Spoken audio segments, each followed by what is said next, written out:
estado de Mato Grosso do Sul.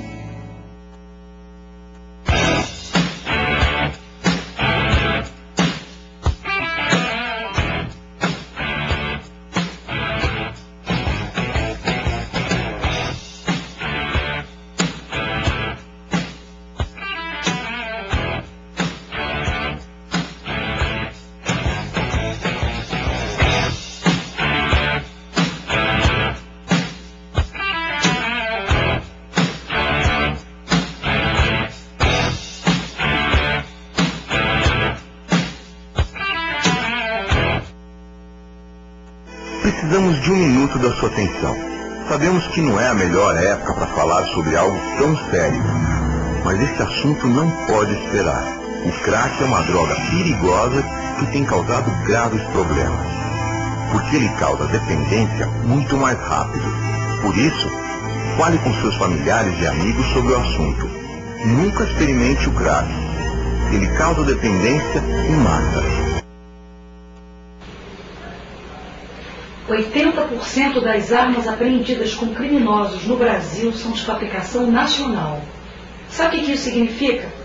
Que a maior parte dessas armas são de origem legal e caem nas mãos de criminosos quando são roubadas, por exemplo. Infelizmente, o mercado legal acaba abastecendo o mercado ilegal. Esse tipo de dado acaba ajudando a gente a entender que uma arma dentro de casa pode não só prejudicar a nossa família, como aumentar a violência da nossa cidade, do nosso país. Tire uma arma do futuro do Brasil. Entregue sua arma. Devolva, não use, não tenha. Tire uma arma do futuro do Brasil. Acesse entreguesuaarma.gov.br e saiba onde entregar e como receber sua indenização.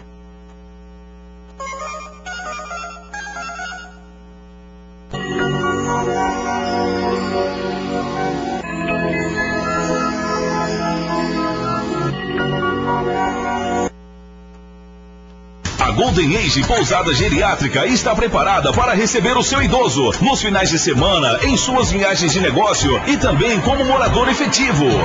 Ela é a primeira do estado a ter vigilância por câmeras monitoradas 24 horas, onde você pode acompanhar o nosso tratamento ao seu idoso. Consulte os preços para completar o nosso quadro de moradores.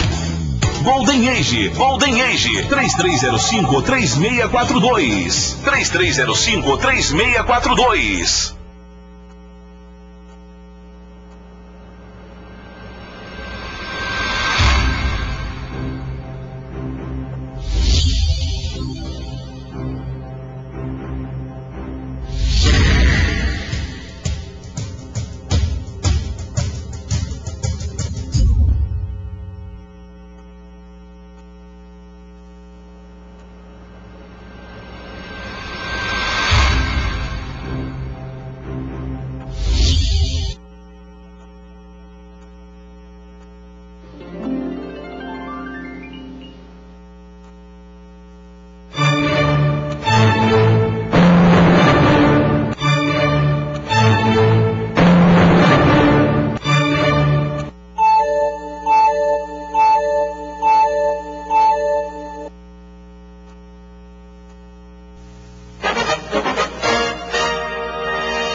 Gente amiga, começando mais um programinha Sérgio Cruz aqui pela viamorena.com. Um dia seguinte à votação do Anticódigo Florestal pela Câmara dos Deputados. Eu falo Anticódigo Florestal porque aquilo que foi aprovado ontem é a negação de todas as políticas pela preservação do ambiente no Brasil.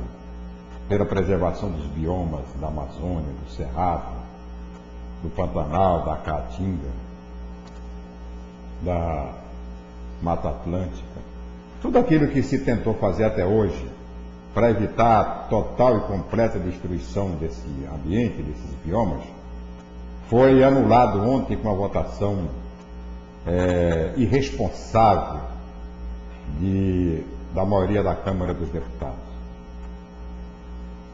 Mostra que a nossa Câmara, ao invés de evoluir, ao invés de crescer, ao invés de pensar em Brasil, né, como um todo, Brasil do futuro, Brasil da manhã, pensou apenas em resolver o problema de uma categoria, de uma classe produtora, a classe dos produtores rurais, dos produtores de sal, produtor não sei do que, quer dizer, não teve a preocupação de focar naquilo que o Brasil e o mundo hoje, né, mais o exemplo, né, da estupidez e da ignorância de achar que nós temos que seguir o exemplo de países que destruíram tudo, que cresceram porque destruíram tudo. O exemplo da Europa, o exemplo dos próprios Estados Unidos, da China, né? A destruição é que coloca o país no ranking das grandes nações. Vamos destruir, vamos aproveitar todo palmo de terra, vamos derrubar todo pau em pé, vamos plantar desertos verdes, vamos plantar capim, vamos plantar soja, plantar arroz, plantar feijão, vamos esgotar, né, a capacidade de lucratividade do solo. É exatamente esse o pensamento reinante nesta bancada imediatista, fisiologista do Congresso Nacional, principalmente da Câmara dos Deputados. Porque o Senado até que tentou corrigir. Foi o primeiro projeto da Câmara para o Senado aprovado, o Senado tentou melhorar o projeto. Conseguiu, em alguns pontos, melhorar o projeto. E não foi um grande código florestal. Melhorou um pouco.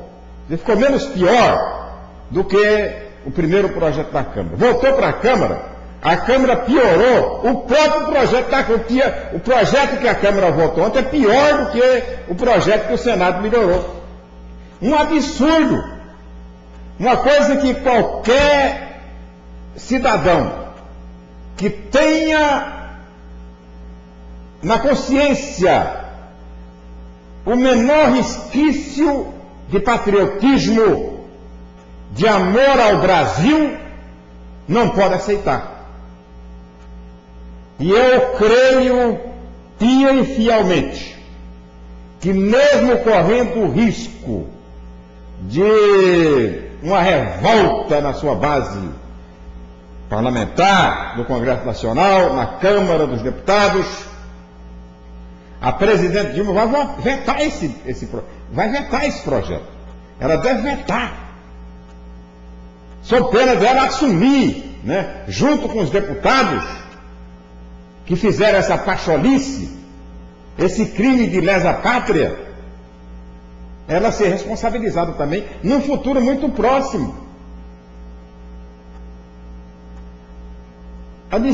Vai anistiar aqueles que desmataram fora da lei.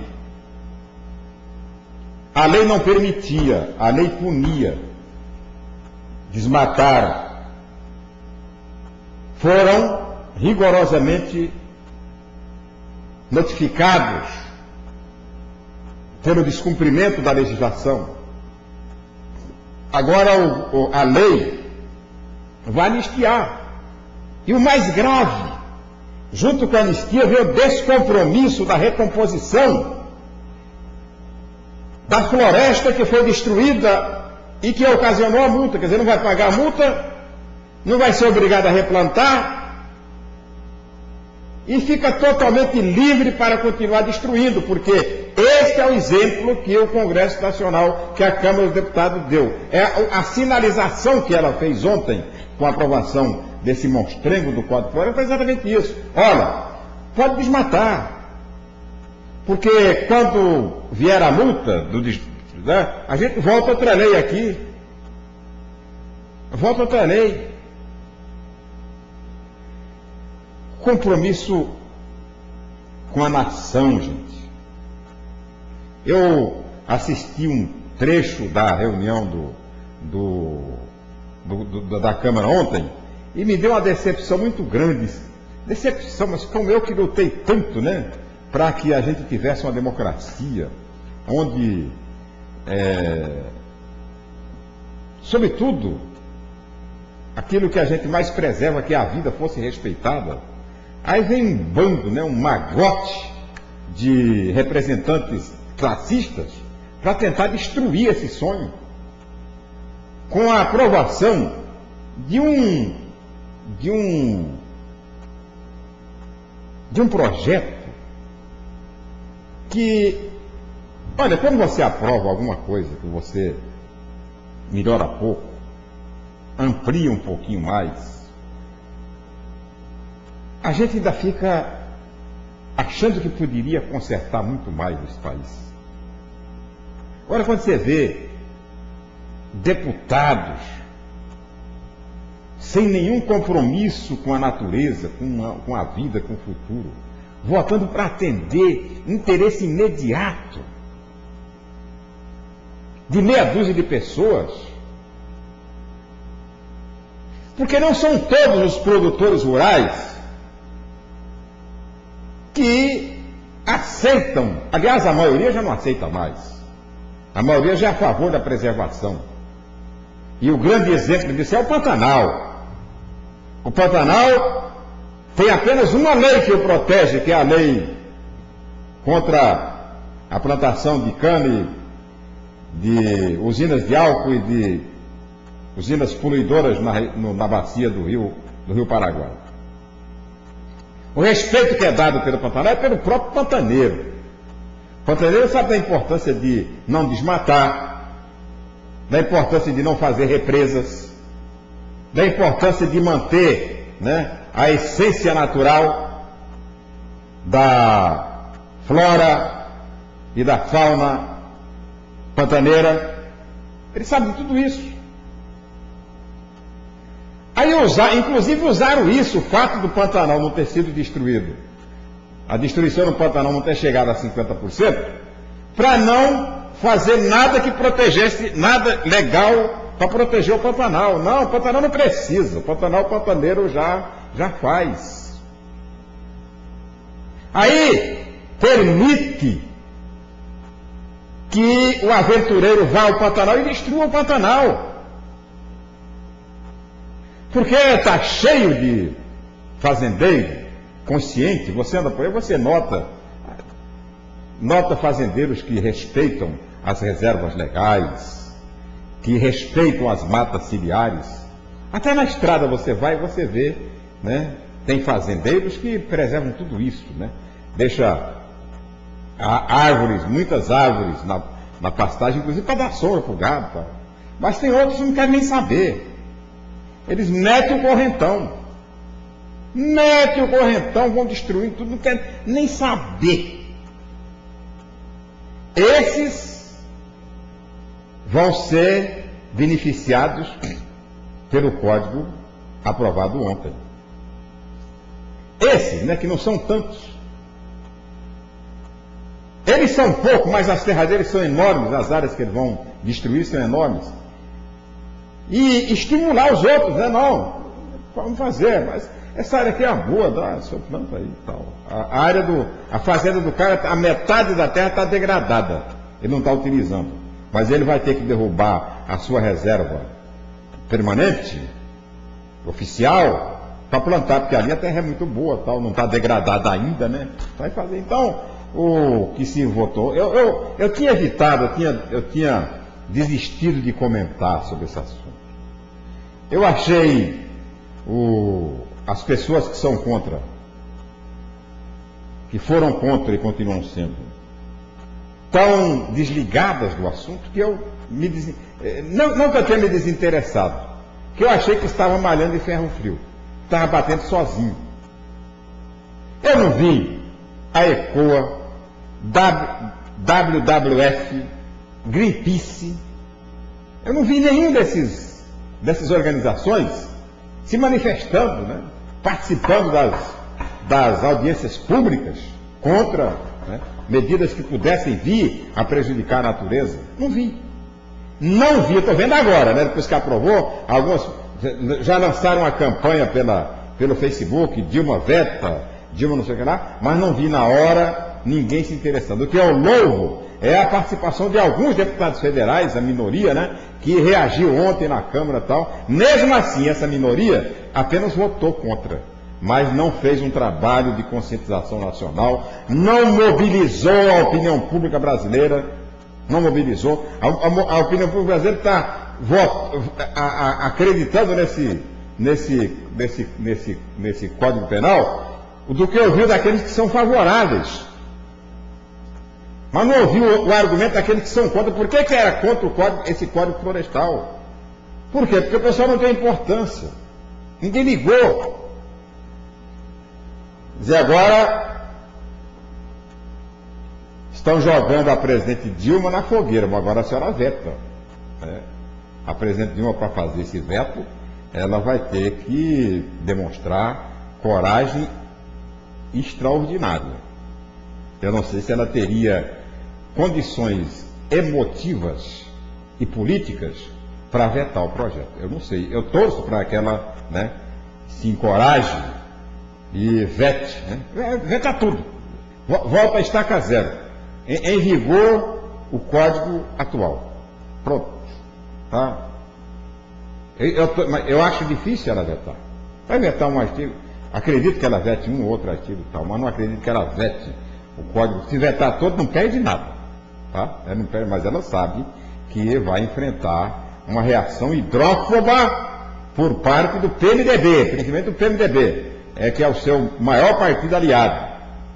Vai ter, porque a bancada nordestina, principalmente, onde vem o líder lá do Rio Grande do Norte, essa bancada está totalmente comprometida com esta lei, com este projeto que foi aprovado.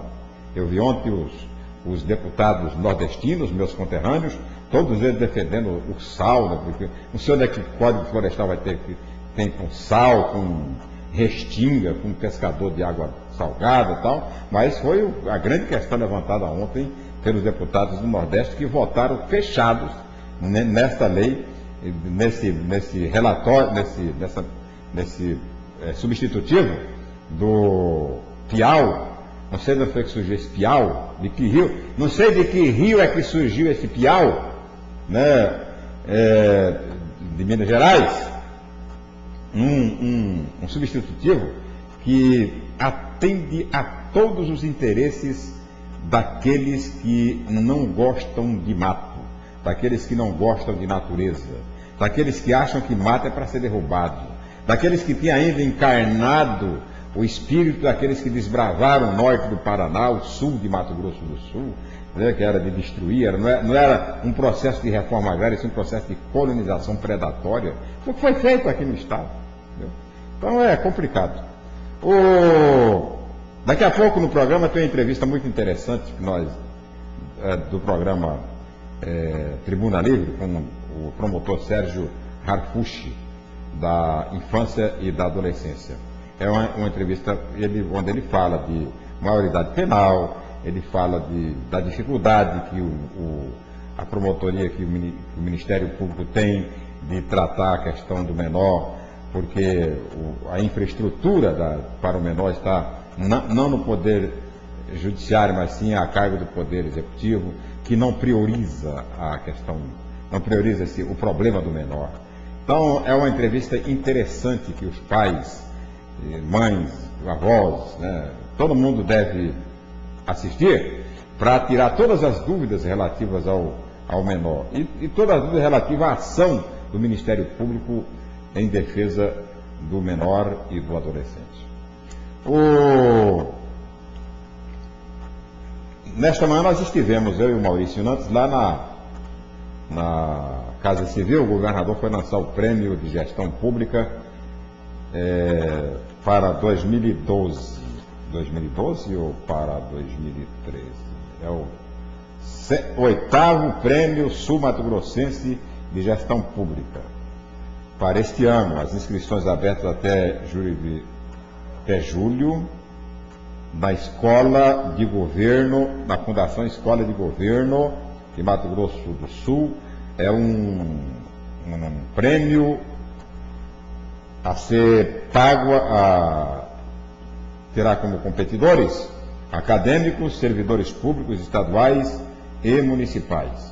Este ano o prêmio de R$ 39 mil a ser repartido entre as categorias acadêmica, práticas inovadoras gestão estadual e práticas inovadoras gestão municipal.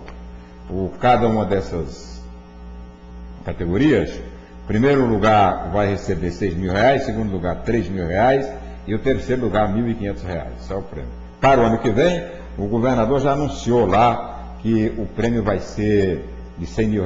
Então, já está lançado. Se você é acadêmico, se você é funcionário público municipal ou estadual, já pode obter informações na www.escolagov.ms.gov.br. Vou repetir. www.escolagov.ms.gov.br. Tá? Na ocasião, aí sim, né, o governador, hoje ele estava falante, né, hoje ele falou à vontade, não estava apressado, já tinha tomado café, já estava numa boa, e conversou bastante com os repórteres, né? Eu estava lá e gravei a entrevista. Ele fala aqui sobre o caso Tita, né? Do caso Tita eu vou falar depois da entrevista dele. Vamos então à entrevista do governador André Putinelli. É importante participar e colaborar apoiando o prêmio de gestão. O mundo evolui pela ciência, pela tecnologia e pela inovação. Quando você estabelece que possam ter premiações para a inovação da gestão na área pública, você melhora a qualificação e a contraprestação do serviço que a sociedade irá oferir. Então é importantíssimo que se premie também a inovação e a melhoria da tecnologia na gestão pública para que ela possa ser melhor, para que ela possa ser aplicada numa contraprestação de serviço melhor à sociedade. Esse recurso ampliado hoje já passa a valer para esse ano? O recurso ampliado, como só é acontecer nos orçamentos, é previsto no orçamento desse ano para aplicação no ano vindouro, 2013. Pergunta aí. Governador. Eu não sei o texto porque eu sei, mas o Paulo Pial modificou 21 pontos. Você tem que ver agora a redação final, porque agora tem emendas de redação que não podem mudar a mens legis, a mente do legislador, só adequam ao português. Então tem que ver, porque houve muitas modificações e a gente não sabe em detalhamento.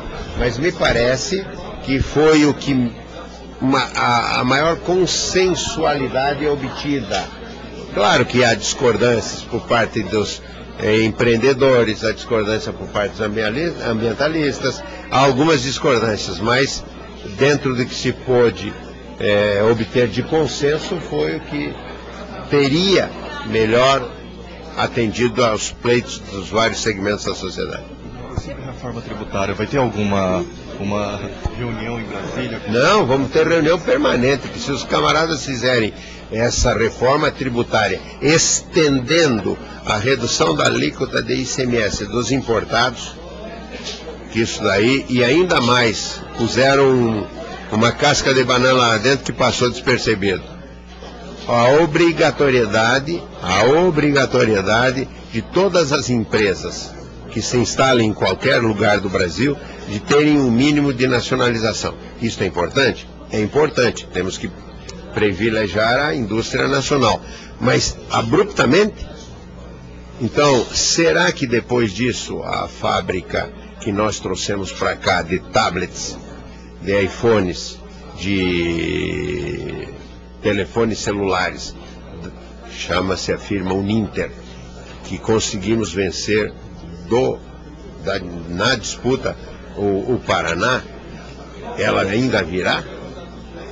Ela não virá para cá, virá para o Paraná, ela não virá para o Brasil mais, porque se não der um período de transição, de nacionalização obrigatória dos componentes das diversas coisas, vai ser difícil, abruptamente não consegue. É claro que o bom senso prepondera. Isso passou despercebido. Eu vi estive ontem em Brasília, cruzei com 3 senadores, os senadores disseram, mas vocês não atentaram para o 60-40? O que é o 60-40? O governador, que não é senador, estava lá de longe olhando e falando e coisa, e vocês estavam lendo o texto, não viram? É esta a questão. Tem que ter um período de transição, porque senão a nacionalização obrigatória ou burlam a lei ou não se instala no Brasil. Porque tem que ter um tempo. Como é que vai fazer? Nós trouxemos uma indústria de fibra ótica para Três Lagoas. Ela virá? Trouxemos essa indústria aqui, fruto da parceria do prefeito e nossa, do governo do estado, para construir tablets, para fabricar tablets, iPhones, iPads, celulares. Virá? Ela não virá para o Brasil. Então, a CASEX, que é o órgão de comércio exterior, ficou para regulamentar. O que não há similar estrangeiro, não há similar nacional, como é que vai fazer? Então ainda carece de regulamentação e nós estaremos atentos a isso. O Mato Grosso do Sul está atento. A Lei Candir, que nos prejudica. Qual será o nosso FPE, que temos direito a subir?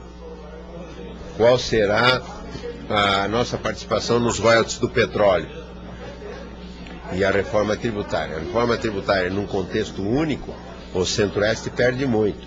De um orçamento de 8 bi, perde 1,5 bi. Mato Grosso do Sul, Goiás, de um orçamento de 11, 12, perde 1,2 bi. Mato Grosso, de um orçamento de 9, perde 1,100. Querem fechar o Centro-Oeste? Claro que não. Terá que ocorrer, deverão ocorrer adaptações. Então, nos compensa com o FPE maior, a que sempre teremos direito. Como é que vai? A Candir vai persistir? Só com a Candir nós tivemos uma desoneração de 600 e tantos milhões no ano passado, 50 milhões por mês. Governador, é a Guerra dos Portos. Essa que eu estou falando, a Guerra dos Portos, era o resumo da Por que o Mato Grosso do Sul perde se não tem porto?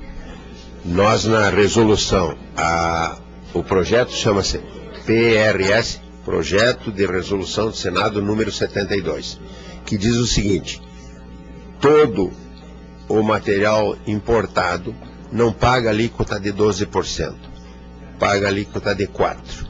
Nós temos alguns materiais que nós importávamos para atender as nossas indústrias, que fazíamos 1%. Então essas indústrias terão que ir de 12 para 4, todas, e os que pagavam 1 ir para subir 3. São Paulo, vai todo mundo de volta para São Paulo, que igual por igual, 4 aqui, 4 em São Paulo, 4 em Santa Catarina, 4, eles vão para São Paulo. A Guerra dos Portos era uma simbologia dita pelos produtos importados, grande parte pelos portos, Espírito Santo, pelo Porto de São Francisco, grande parte pelos portos, mas é a denominação que deram a Guerra dos Portos, mas na realidade muitos estados brasileiros. Nós perderíamos com o PRS, Projeto de Resolução do Senado, número 72, 60 milhões por mês.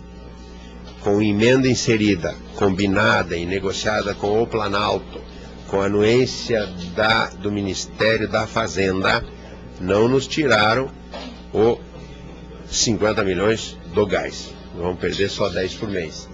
Sobre a agenda do senhor ontem em Brasília, o senhor falou com algumas lideranças para cooptar ou tentar fazer alianças? Não, eu não fui cuidar de política. Nós somos na Valec, que foi toda a bancada. Nós comunicamos depois, os petistas não foram, mas eu falei com o Antônio Carlos Bife, com o Vander Lobé e com o senador Delcídio, dando-lhes a conhecer o que fora tratado. Porque mudou de novo a Valec.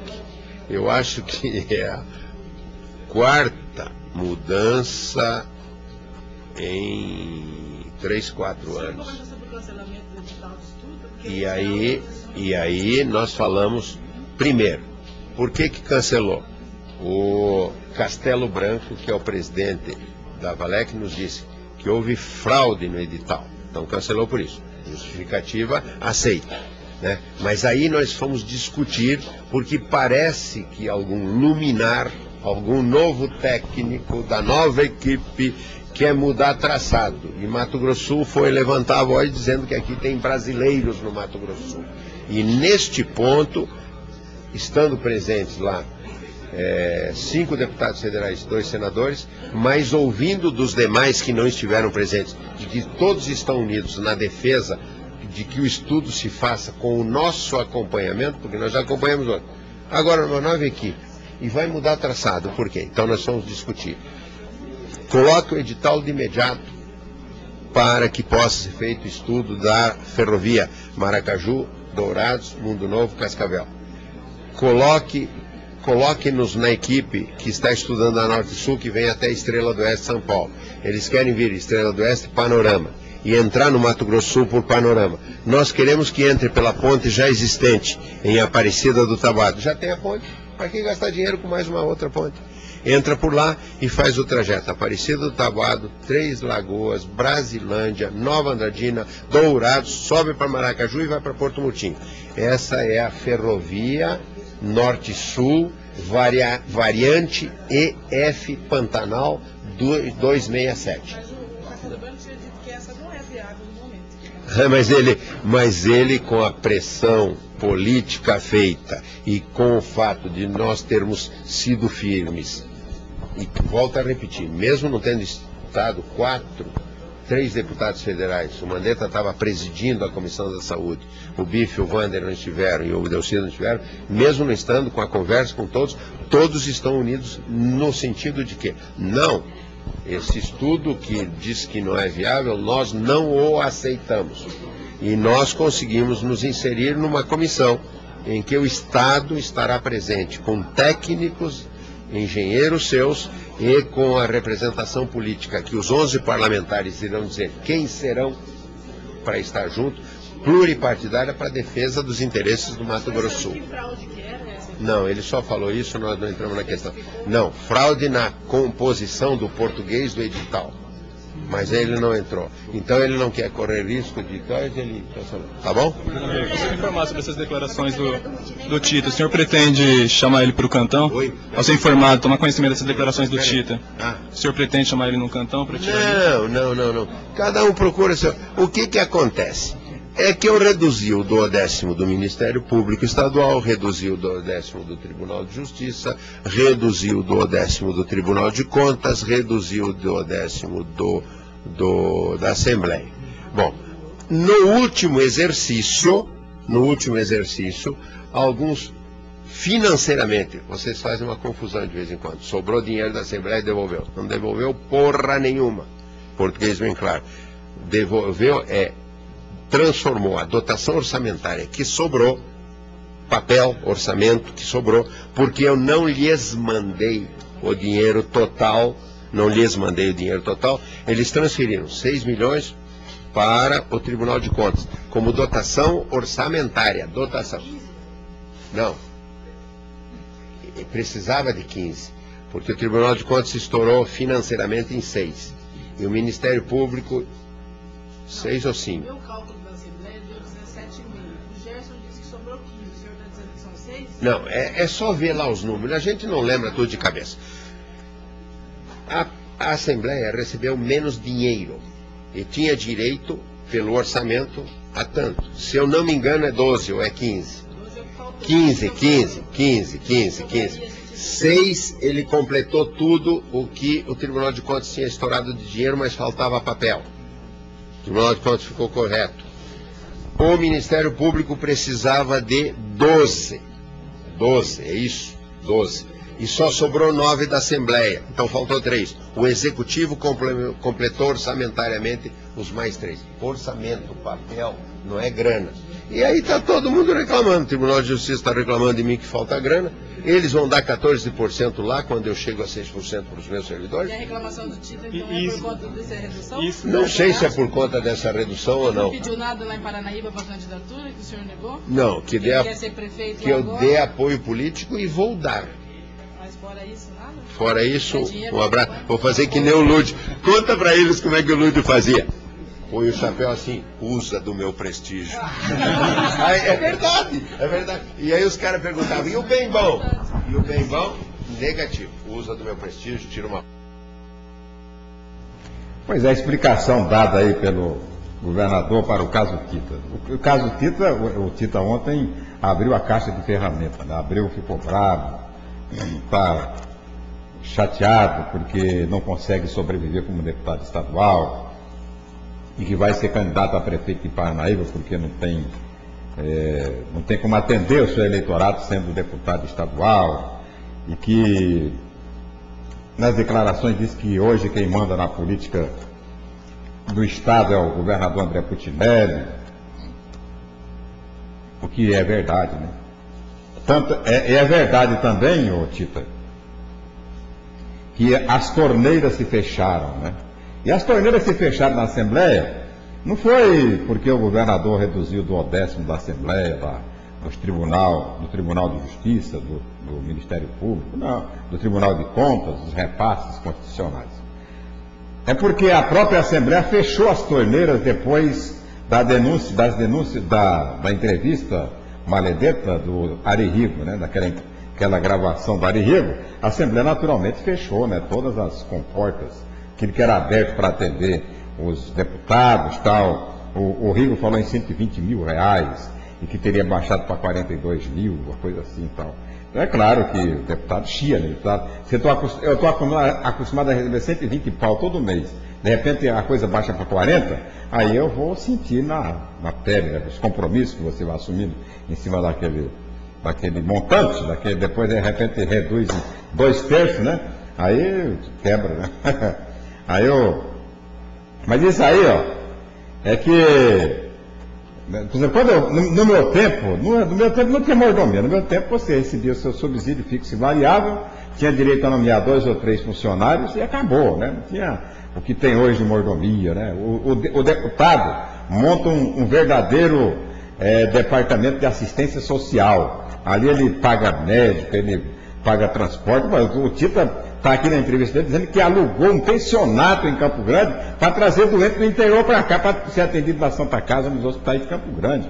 Então, o mandato parlamentar não é isso, né? É o grande equívoco do deputado, que ele está totalmente equivocado. O deputado tem que legislar, tem que defender a causa coletiva da sua região, os interesses da sua região como estrada, escola, segurança, né? Isso é o que o deputado tem que fazer, em cima do governador para construir mais obras. Isso é que dá voto para o deputado, né?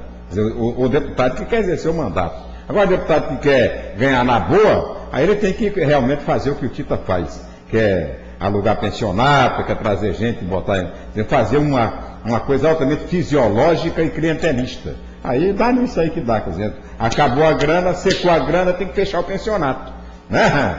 Bem, hoje eu não vou fazer intervalo não, hoje eu vou direto aí para a entrevista, tá, Maurício Nantes, seu Jonathan? Eu vou mostrar para vocês. Eu gostaria, né, de chamar a atenção de pais e mães, e avós principalmente, para essa entrevista sobre a criança, a infância e a adolescência. Né? Muito importante a entrevista, é uma verdadeira aula que eu acho que todas as famílias, principalmente pais mais jovens, devem ouvir. Vamos então à entrevista com o promotor da infância e da adolescência de Campo Grande, Dr. Sérgio Harfuch. É o promotor da 27ª Promotoria de Justiça da Infância e Juventude da capital e presidente do Conselho Estadual Antidrogas, Sérgio Harfuch. Doutor, antes, obrigado, já agradecer pela sua presença aqui no Tribuna Livre. E já com a primeira pergunta. Essa obrigação de autorizar visitas íntimas nas UNEs, qual a sua posição com relação a essa questão? Bom dia. Bom dia, ouvintes. Veio por força de lei, pela SINASE, cumpre agora a todo o sistema se adaptar e preparar-se. No entanto, me parece que isso não foi feito no Brasil, porque nós temos tantas outras deficiências, não temos condição de funcionar escola para todos, escola que é um elemento essencial e básico na formação da pessoa. Se nós estamos tratando de reeducação, sem dúvida alguma, esse seria o primeiro elemento. Um segundo seria uma formação profissional, já que 90% desses adolescentes vêm por envolvimento com atividades ilícitas, todos esses 90% envolvidos com drogas, Então teríamos aqui também uma questão de saúde para desintoxicá-los. Por óbvio demais que já que estão internados, e parte deles vem para dentro da internação justamente por conta do abuso de drogas, é a oportunidade de eles serem tratados, desintoxicados. E depois disso, quem sabe poderíamos pensar em qualquer outra oferecimento, já que para um encontro íntimo seria necessário toda uma estrutura. E existe denúncia não aqui no estado, mas em outros, de que alguns deles, recebendo uma irmã, na verdade estavam promovendo serviço de prostituição dentro do próprio sistema. Então, independente da minha opinião, nós temos uma questão de fato, né? Quem escreveu, quem trouxe essa proposta, desconhece o caos que se encontra, a ponto de termos em torno de 60% até 70% de reincidência. Isso significa que esse sistema é furado, é falho. Ele não oferece condição de reeducação. Eu tenho denunciado que eu me incluo como Ministério Público, somos parte de uma máquina de fazer infratores. Nós recebemos alguém que foi mal formado em casa e na escola evadido, envolvido com a criminalidade, até porque é barato para o criminoso usar a mão de obra da criança e do adolescente. A corrupção de menores dá uma pena muito inferior à pena do crime, qualquer que seja, até furto. Então, o que o criminoso faz? Ele envolve a criança e o adolescente, dá uma arma para ele, manda ele traficar, porque ele fica mais distante daquela prática. Coloca ele, na verdade, no trabalho do crime, para trabalhar para o crime, né?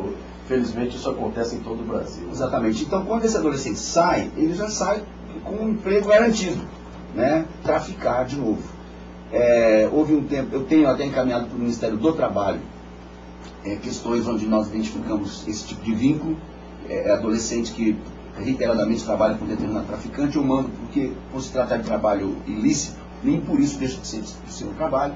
Estou aguardando a resposta do Ministério do Trabalho dessas provocações, né? Uma vez que eu mando um dossiê para lá, mostrando que o adolescente trabalhava para um determinado tipo de traficante. Por que isso? Porque nós não temos oferta suficiente de estágios, desses cursos profissionalizantes, como a Constituição permite, e eles ficam no ócio, e no ócio eles são cooptados pelo crime. E aí vem aquele monte de questionamento: vamos reduzir a idade penal, esse adolescente não tem mais jeito, ele também sabe que está errado. Isso são questões que talvez até, se tivermos a oportunidade, eu gostaria de debater nesse programa. Mas então, antes de dar a minha opinião sobre o encontro, o favorecimento de encontro íntimo do adolescente, eu quero dizer que não há estrutura para isso, não há condição para isso. Então, nós temos uma série de elementos em lei e que não são executáveis. Além do que, eu sou contra. Eu penso que, antes de provocar e incentivar a sexualidade desse porte, uma coisa é você reconhecer a sexualidade e orientar. Outra coisa é você tratar um adolescente apenas como um adulto. Nós não podemos dissociar das relações sexuais a procriação.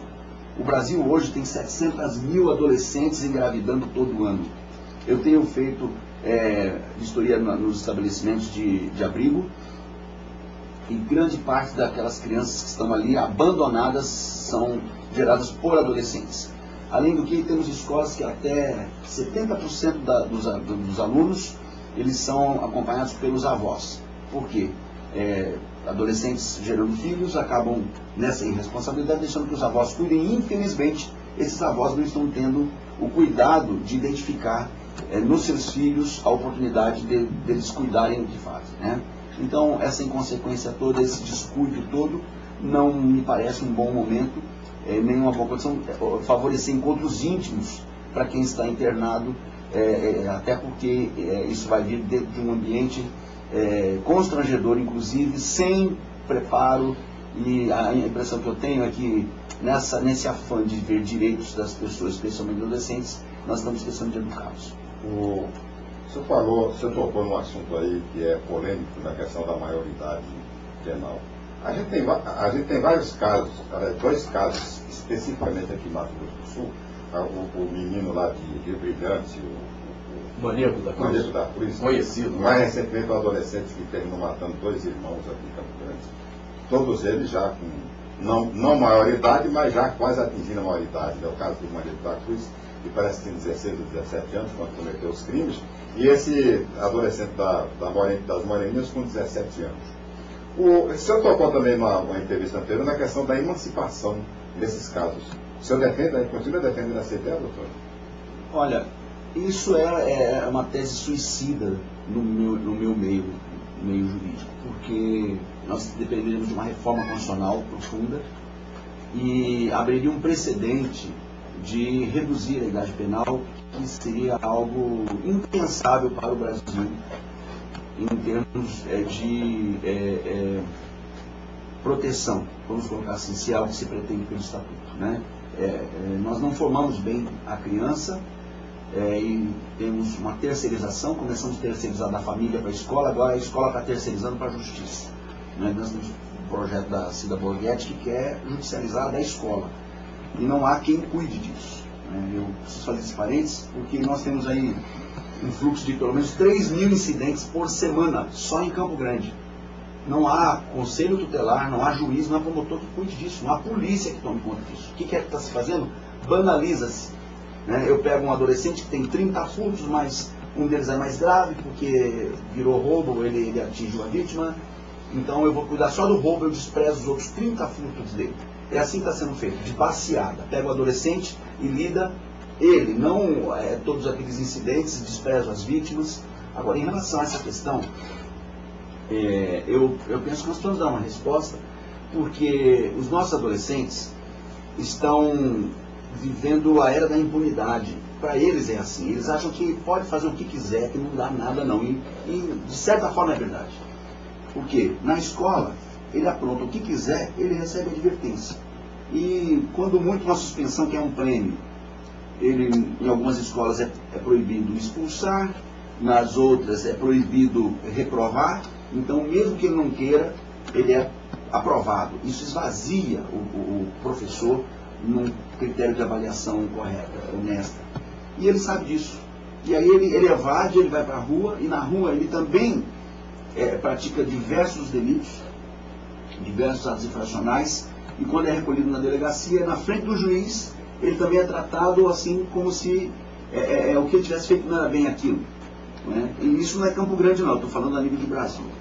Isso gera para o adolescente essa ideia de que ele pode fazer o que quiser. Tanto que nós temos hoje internado adolescentes que estão falando, olha, eu vou roubar até os 18, depois eu vou fazer direito, e vou fazer um concurso, ou eu vou ser promotor, ou eu vou ser juiz, ou então vou ser só advogado, vou advogar para a organização criminosa, porque eu não sou burro, né? Eu vou roubar até quando eu posso, até os 18, que ele acha que não dá nada, e não dá, porque o roubo vai a 5, a 10 anos, ele fica... Máximo 3 anos? Não fica. Esse é o problema. Então, eu gostaria já de resgatar a pergunta para não fugir do tema. Primeiro, nós temos que cumprir o Estatuto. Então, lá diz que ele pode ser internado até 3 anos. Um adolescente que cometeu um roubo uma vez, né, vale uma segunda vez, ou comete um homicídio, ele tem 15, 16 anos, ele tem que ser internado pelo menos esses 3 anos, porque daí ele fechando até os 18, uma vez solto, ele vai responder por crime como pessoa maior. Primeira resposta é essa. Nós não temos isso. Nós não temos vagas na internação. Há mais de 10 anos nós não temos ampliação de vagas. E não é só aumentar a vaga, não. É dar qualidade para a reeducação.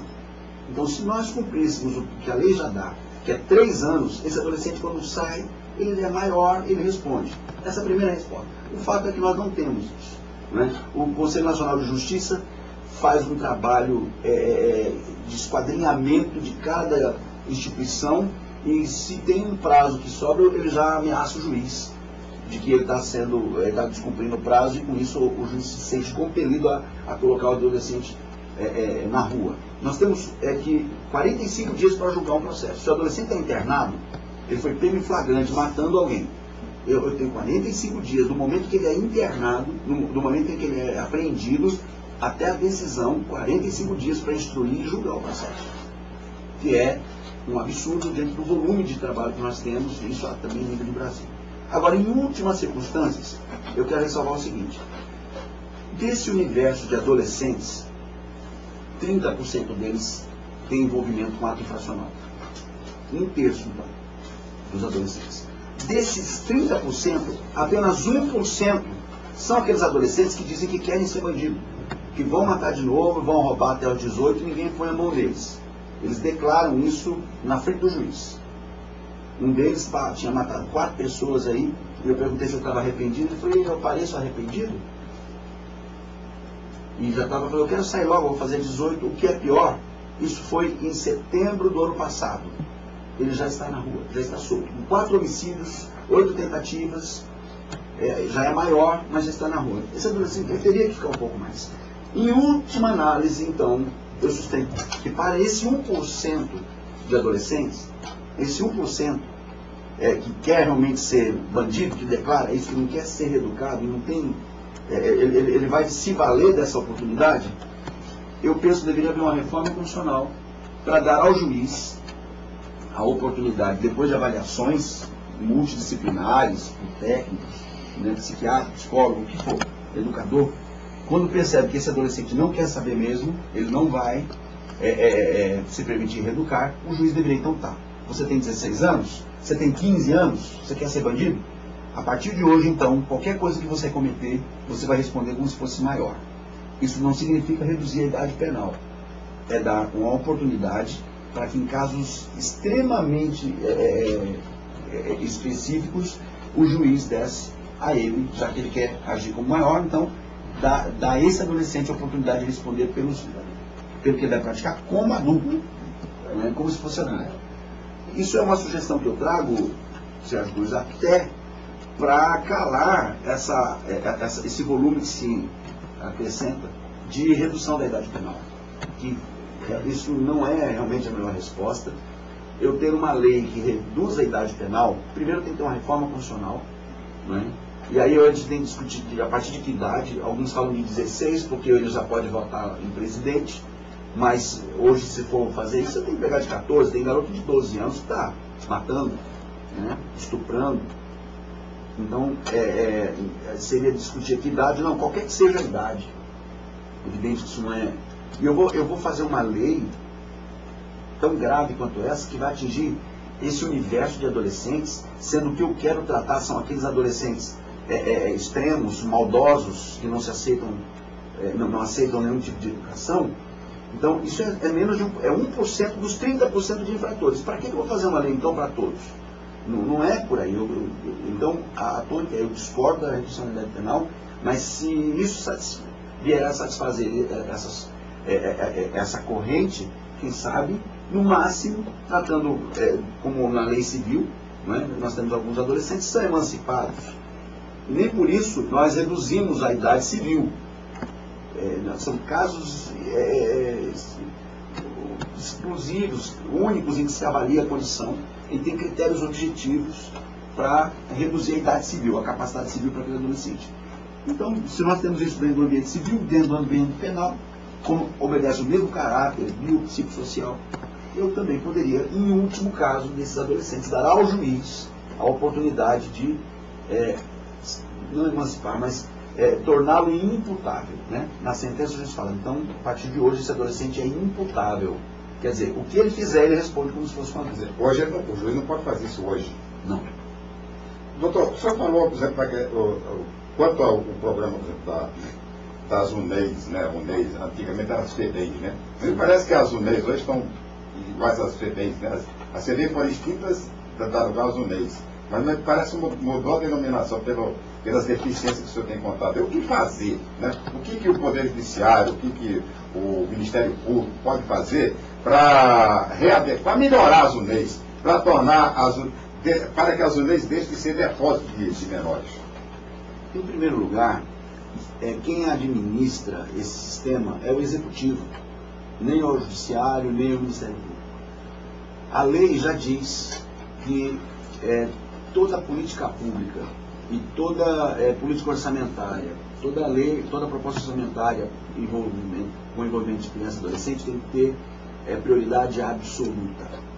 Nem isso é o suficiente para compelir, né, os executivos, eu coloco o governo federal nisso, para esse investimento adequado. As UNEIs são depósitos humanos, são cadeiões Elas não têm, eu repito, isso é nível de Brasil. Nós não temos investimento suficiente, isso está sobre os ombros do Estado, mas nós não vemos nenhum comprometimento a nível federal. E eu parto pelo ponto de que 90% dos internos são dependentes químicos e não há tratamento para eles de desintoxicação e de abstinência, já que eles estão internados. Aliás, eu tenho lá no meu arquivo mães que pedem a internação dos seus filhos para desintoxicação. E no hospital regional nós tínhamos 25 vagas, nós temos 4 vagas para adolescentes agora. São 8 mais 4 para adulto. E eu já falei pessoalmente para o senhor governador a necessidade de reativar. Nós temos 2 alas lá dentro do hospital regional, que é o único hospital de referência no estado para tratamento de dependente químico. Nós temos 2 grupos. Um grupo que quer extinguir a psiquiatria do hospital regional e outro grupo que quer torná-la eficaz, eficiente. Né? Então, nós não podemos fechar essas portas.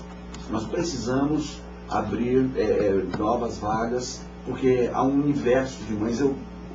Se me abrirem essas vagas, amanhã mesmo eu mando 50 mães lá para o hospital regional para internar seus filhos, e elas vêm em desespero, dizendo, eu vou acorrentar meu filho no pé da cama, para depois um conselheiro tutelar não for lá e dizer que eu estou vindo aqui dizer para o senhor que meu filho é dependente químico, lá no bairro vão matá-lo, ele está furtando, ninguém controla, ele está agora lá em casa dormindo, porque é assim que ele faz, ele vem em 10 horas, meio-dia e dorme, e depois sai novamente.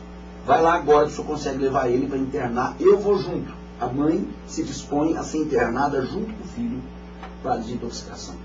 E a desintoxicação é o primeiro passo apenas. Depois da desintoxicação, que dura em torno de pelo menos 10 dias, 2 semanas, aí ele tem que ter uma sequência de um programa de manutenção da abstinência.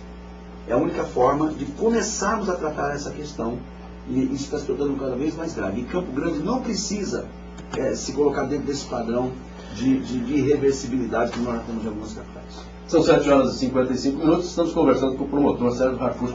Doutor, educação e violência, não é? O senhor falou aí que em torno de 30%, 1% assume. Não, eu quero ser bandido, essa é a minha profissão, independente de idade. Mas e a base, a família? Não é? Essa discussão também é muito ampla, inclusive muito difícil.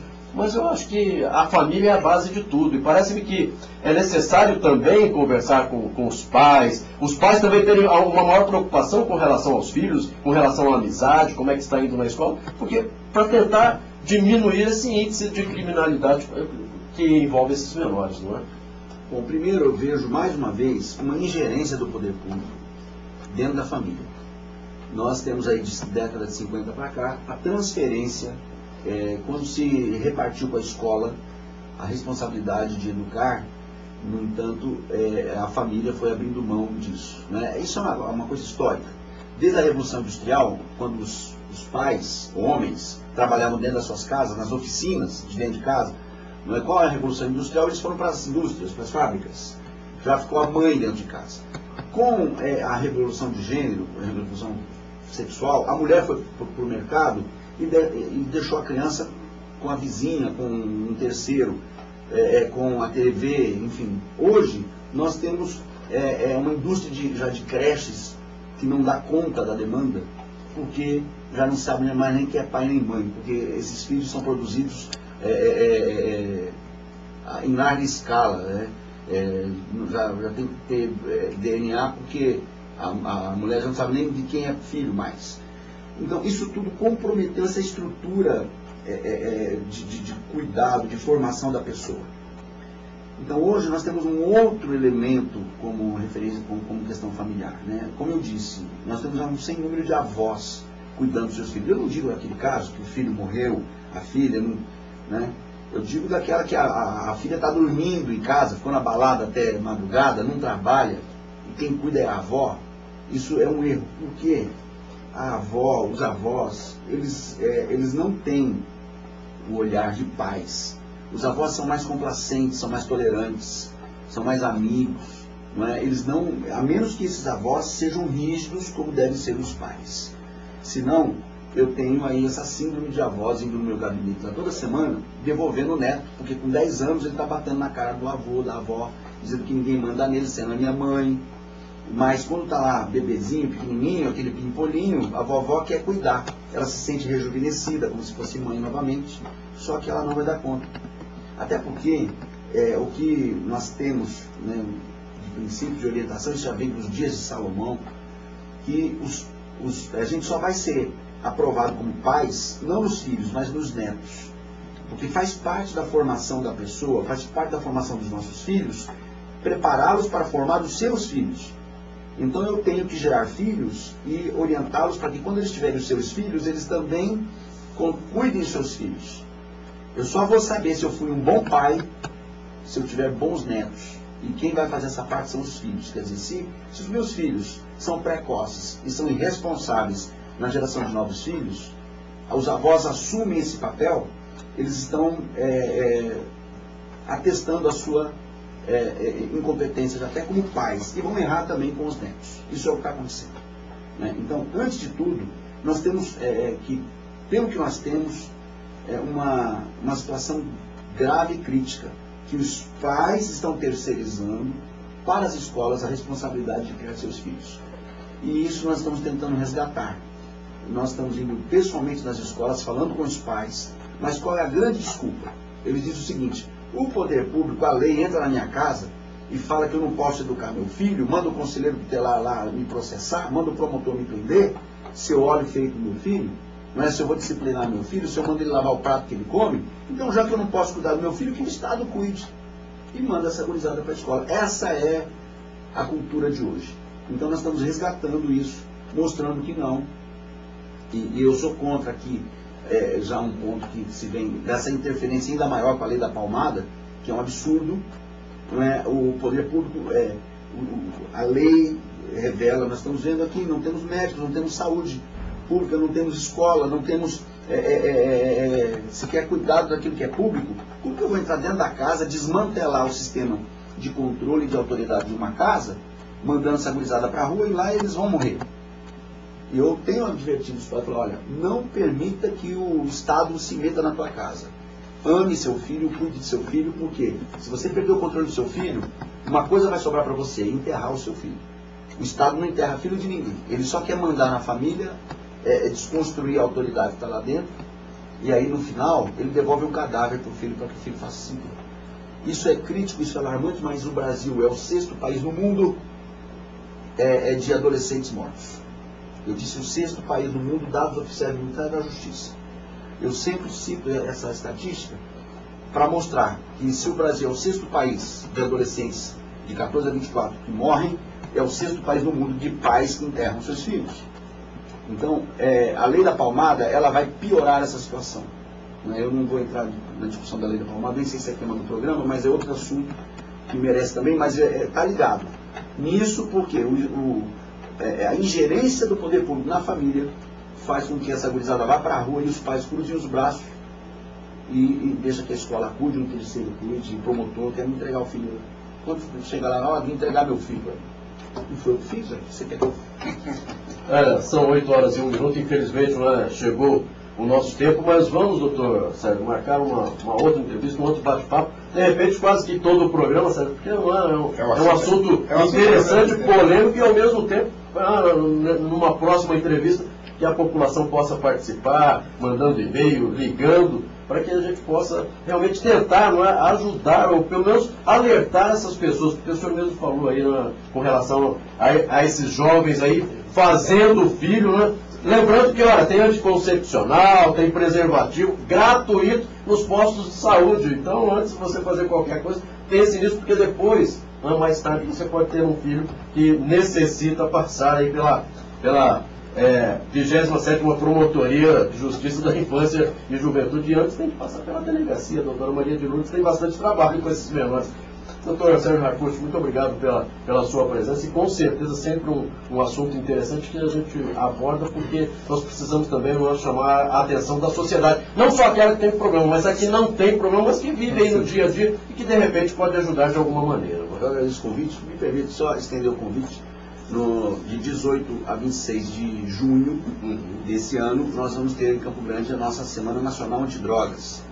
Estamos recebendo parcerias diversas, convido a FM Capital para ser nossa parceira também nessa bandeira contra as drogas, que na capital é uma data nacional, por decreto presidencial, de 18 a 26 de junho. Nós teremos, inclusive, com a parceria dos shoppings da capital, em vários segmentos, né, a realização dessa semana. Fiquem atentos que nós estaremos divulgando a programação. E pode... Pois é, entrevista muito ilustrativa, oportuna do senhor promotor da infância e da adolescência de Campo Grande. Não é a primeira vez, me parece que é a terceira ou quarta vez que ele comparece ao nosso programa, na FM Capital e aqui na viamorena.com, para falar exatamente sobre esse assunto. É um assunto que não se esgota, né? O problema da infância, enquanto estiver nascendo menino por aí, vai ter problema para a gente enfocar. E é bom que a gente faça isso, até para controlar um pouco nessa crise aí que existe, essa guerra dos meninos que existe hoje no Brasil. Bem, vamos encerrando já, não tem tempo esgotado, vamos encerrando o programa Sérgio Cruz. Muito obrigado por sua audiência, fé em Deus, pau na mula e tchau, pica-pau! Tchau, pica-pau!